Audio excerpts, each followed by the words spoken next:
ringtute chu Zion Tlang tihnghin rual khuaa reng tu đang chua ni Tlang te chu Jerusalem vela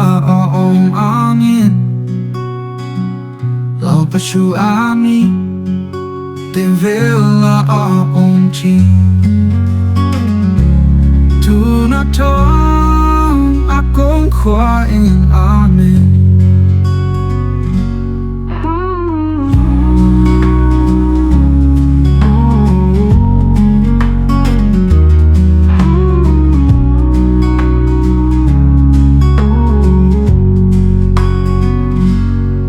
te chu Jerusalem vela amin Lalpa chu ani te vela chi tu na tong akong khuaa in amin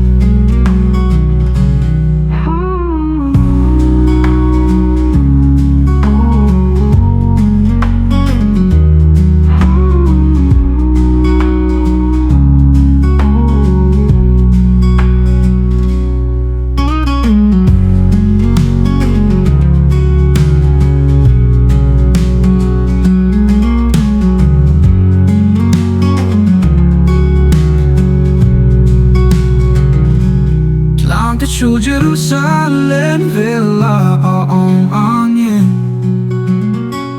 Lalpa chu ami te vela chi tu na tong akong khuaa in amin